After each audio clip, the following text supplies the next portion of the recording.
Hi, welcome to Mental Health Matters. I'm Shannon Eliot. Today we'll be discussing an issue that has increasingly been appearing in the news, bullying. Vicki Abadesco is the Director of Soul Shoppe, an organization that supports school communities by providing programs and tools that teach students powerful learning and life skills. She is an expert educator and program consultant with over 20 years of leadership work with schools and organizations around the world. Michelle Mateo is a mental health advocate with experience in youth development and community outreach. She is currently studying social work and public administration at Berkeley Community College, where she also serves as an instructional assistant for a class on health issues. Michelle also works in elementary education to support youth wellness and mental health. Welcome, Vicki, and welcome, Michelle. Thank you for joining me today. Thank you. Vicki, can you start us off by defining bullying and telling us how prevalent it is? Yeah, absolutely. So first off, there is no universal definition of bullying. Some of the common themes are that it's repeated, that there was some kind of harmful or hurtful intention towards somebody, and that, again, that it's repeated over time. And so those are some of the common things. And again, also research is actually fairly new on this topic. And so some statistics tell us that 1 in 3 kids have experienced bullying. Some statistics tell us that 1 in 5 or 1 in 6. And again, sometimes in those studies, they include people who we consider bystanders, the people who actually see the bullying happen. So that just gives you a scope of kind of what, how many young people are affected by bullying every day. Even 1 in 6 seems pretty high, even if that's Absolutely. the more conservative end. Absolutely. Yeah. So what does bullying look like in different contexts and stages of life? Yeah, I think it looks differently and sometimes the same. So also in bullying, there's some type of power dynamic. So somebody who is the quote-unquote bully and then somebody who's quote-unquote the victim or what we call the target. And so, when younger kids, maybe it might look like pushing, kicking, hitting, biting, those sort of things. As we start to get a little older, it turns into maybe a little more verbal. Name calling, maybe gossiping, spreading rumors, having drama. And then again, as we start to get older, it then starts to move into a more social context. So it could be in isolation, excluding somebody from a group. Again, and in the workforce or as adults, again, it could be that kind of exclusion or making sure somebody doesn't get the same opportunities as somebody else. Michelle, I know you have quite a bit of personal experience with bullying, both with yourself and with your 11-year-old daughter. What kinds of bullying have you each experienced? Probably what stands out most for me is high school. Last few years of actually the first few years of high school were not pleasant. I was at an all-girls high school and somehow I was a target. Don't quite know why. I was taller than a lot of other students, so I know there were jokes that were made about my height. Had issues trying to manage hairstyles and, makeup and things like that. So those were, kind of set myself up, I guess, for things like that as well. And I think it was almost like there were a group of girls that were a grade level ahead that almost had an initiation process or something. Mm-hmm. And they each had to find somebody to bother, to bully, to intimidate, to demand money from or homework, things like that. And of course, this is, years ago. It's definitely different now. What I've experienced, with being a mom and having a daughter and just what started off as just kind of simple, teasing, that kids will be kids, you hear that a lot. But as they've gotten older from 2nd to 3rd, 4th, and 5th grade, as Vicki mentioned, it's more teasing, it's more name calling, it's things that are done with like a really negative intention. You can tell that you just know that the intention is to be hurtful and to slander and to, challenge someone's self-esteem. So I've seen a lot of that with some of the kids at my daughter's school, and I don't know if it's coming from home. I don't know if it's because it's something that they're seeing and that's the example that they have of how to work things out, is to sort of shut somebody else down. So I've had to intervene a few times because it's a lot more pervasive. It's not just happening at school, now there's like social media, there's texting, there's, it's not just things getting written on the wall in the bathroom. So there's a little bit more ground to sort of step in and, what I've tried to do is bring awareness to it. intervene, make sure the teachers are aware of it, make sure my daughter knows that she can come to me and talk about it, that no topic's off limits, and sort of go forward from there. So you were telling me about your daughter recently, and she sounds pretty outstanding, real standout little girl in terms of what creative skills, just smart person. Do you think that has made her more of a target? I think so in some cases. I think that there's a little envy. I think that self-confidence is something that, kind of stirs a little bit of jealousy.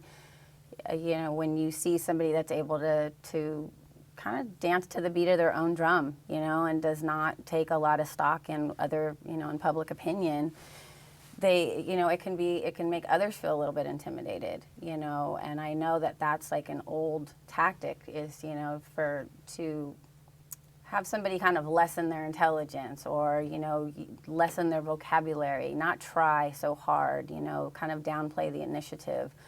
If they're bookworms, calling them nerdy and things like that. And it's like, that's okay. Don't let that stop you. The literacy, the reading, the interest in math and science and, trying to create. So that hasn't slowed her down in that respect, no. That's great. Vicki, what are the emotional and behavioral ramifications of bullying, both on the person who's being bullied as well as the bully themselves? Mm-hmm. Yeah, I think there's a lot of impact. I think, I think for a lot of young people, I think they're caught between this place where they want to not stand out and they also want to be really unique. And so how do you have both of these things, right? And so just in, what Michelle was saying also about her daughter, it's like, how do we not play down our skills or our talents, our gifts, the things that make us really shine? And I think what happens is, so when we realize that we're different in some way, we try to then hide.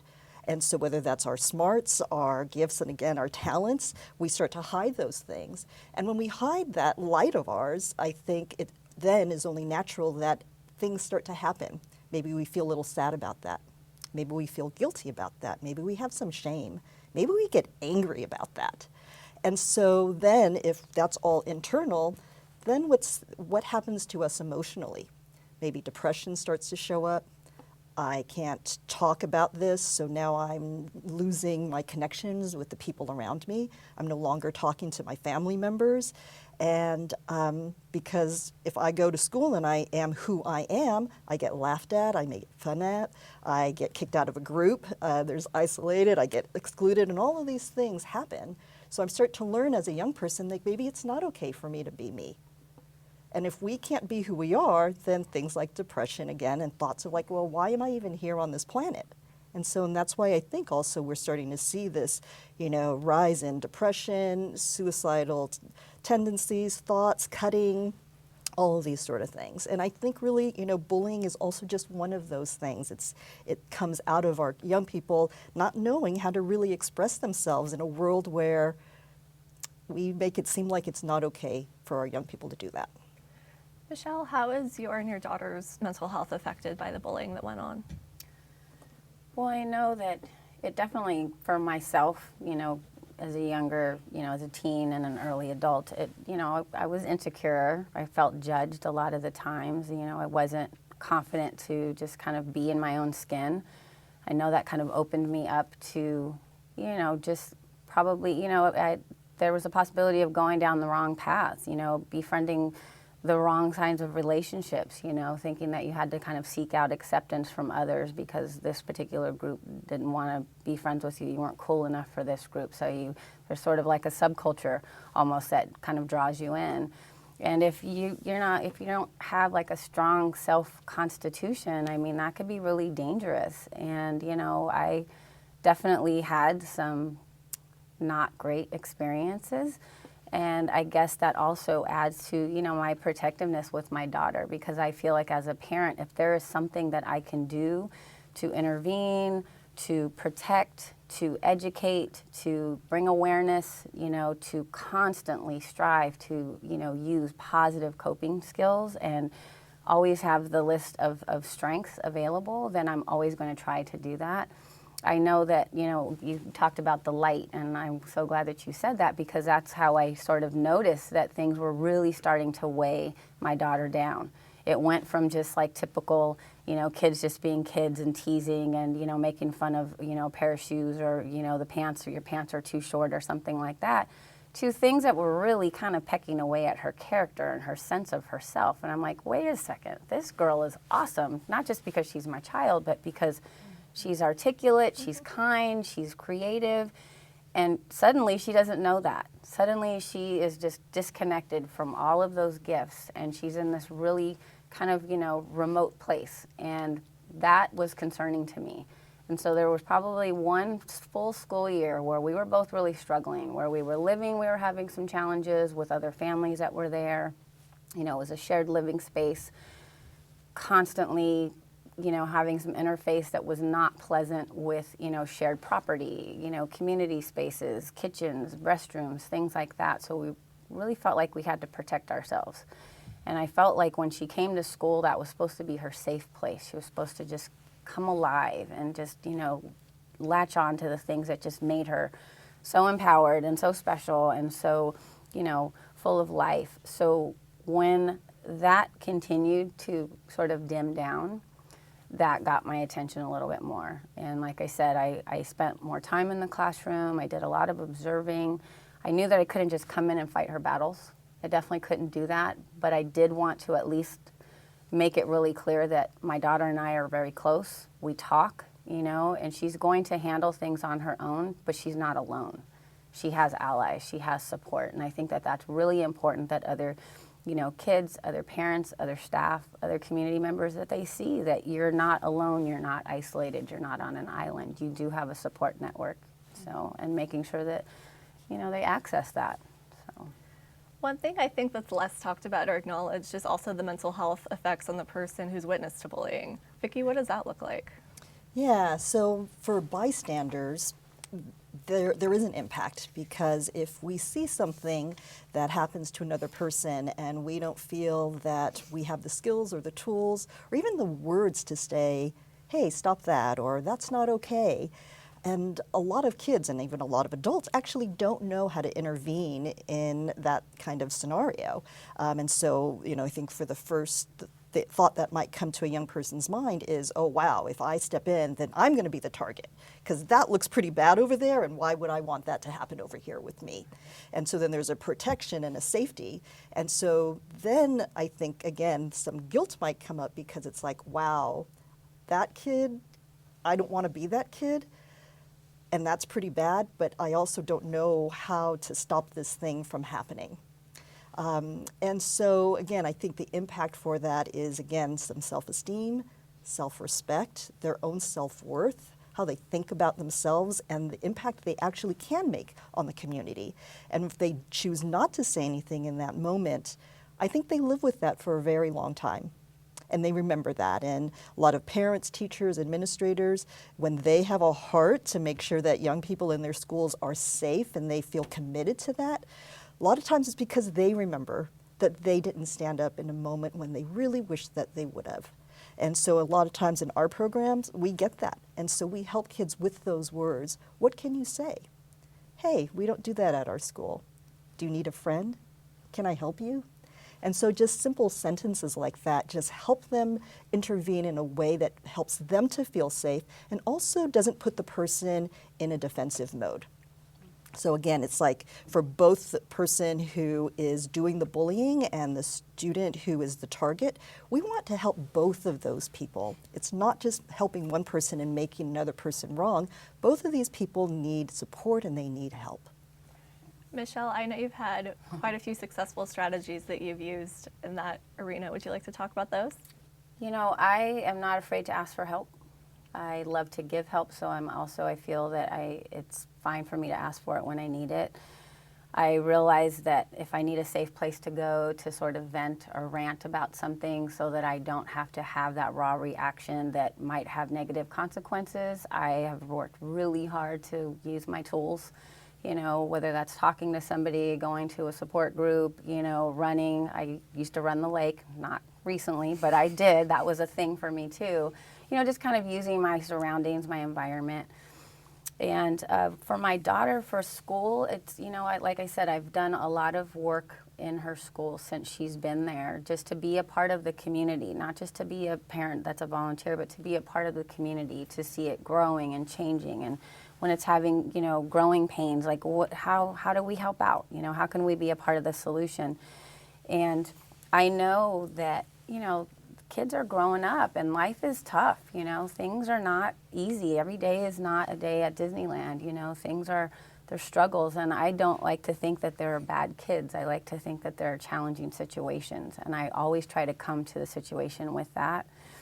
So we've had a good time. I've been fortunate to have some access in the classroom with her teacher this year in particular, and last year, actually, all the years she's been there. But this year in particular, they're 5th grade. They're getting ready to get promoted, to go on to middle school, which, you know, a lot of us are like very anxiety ridden about. And so we feel like we want to make sure that we have this core of, you know, of value and good decision making and esteem.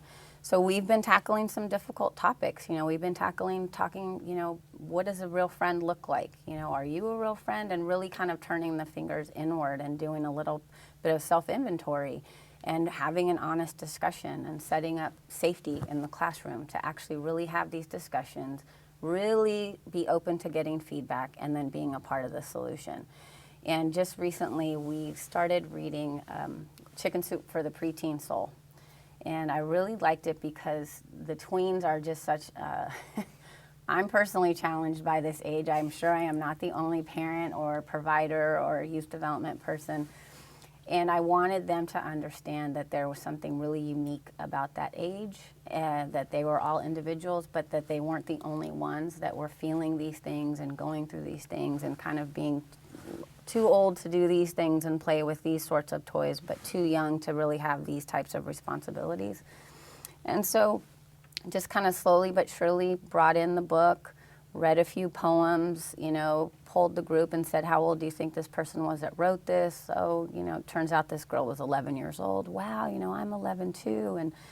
And then read various chapters about friendship, about sharing, about honesty, you know, about popularity. We did something on crushes around Valentine's Day.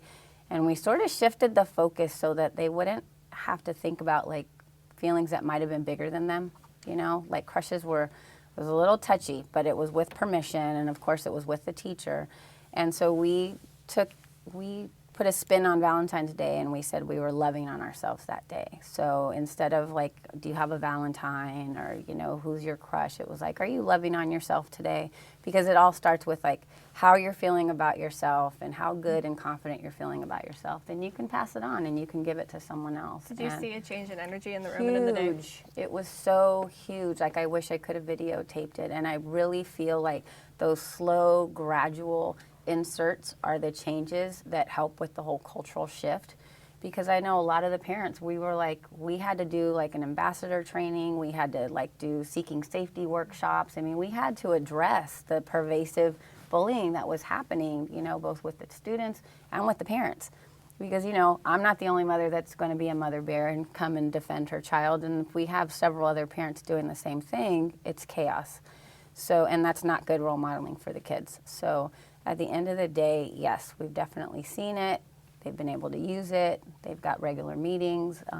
I've heard them quote things from the book, even when I'm not around. And so, yeah, I like it. You mentioned using the power of positivity and killing them with kindness, as you called it, and acknowledging the bully's presence. Tell me about that. Well, what we've done too, yeah, because like I said, I continue on a daily basis to work my tools. You know, I have a lot of support. You know, I utilize RAP. I have mentors.